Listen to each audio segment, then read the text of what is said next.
Brad.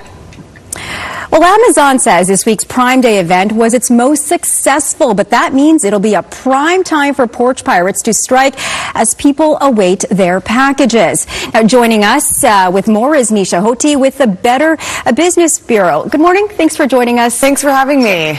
Millions of people are waiting for packages. Absolutely. They're incoming sometimes different days, one day after another. Why should we be wary of porch pirates, and how common is it?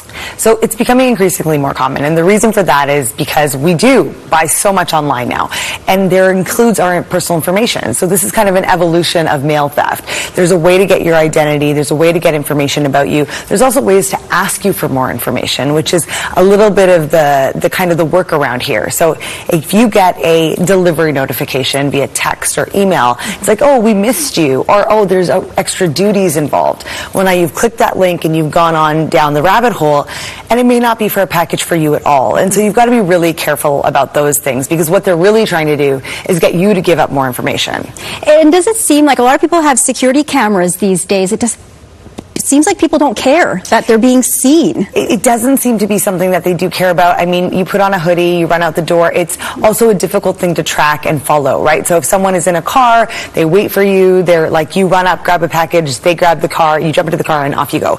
It's hard for our, police services to find all of these culprits. It's a very difficult thing to do. However, always still report it. I mean, BBB has something called the Scam Tracker. The Canadian Anti-Fraud Centre has an online reporting tool, and then obviously your local police, but do report these things.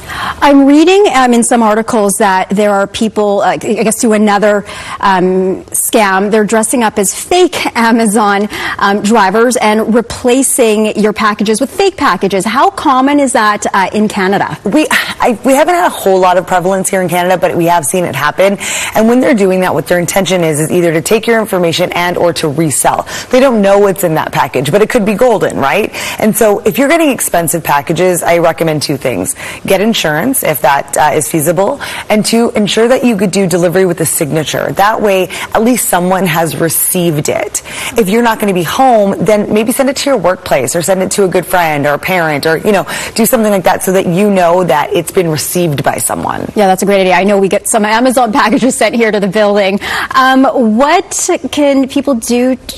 What precautions can people take? Yeah, absolutely. When you get a missed delivery notification, just think about it. Give your due diligence. Normally, if Canada Post leaves something on your door, but now you've gotten a text message, well, that should give you a reason to pause.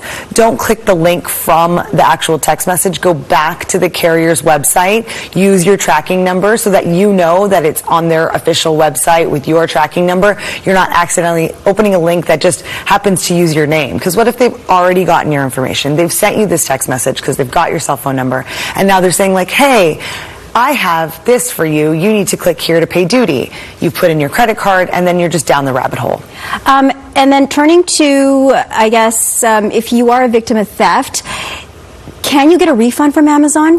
If you have paid on your credit card, there are ways for you to go through your credit card company and then go from that perspective. And so that's why we always say don't use anything like debit or, e-transfer, anything like that, or even prepaid credit cards. You want to use a credit card, and you also want to ensure the website is a secure website. So there's that little lock symbol at the top, and that tells you that it's a secure website. All right, the last one I want to get to is there's currently a social media scam related to the BC Summer Games.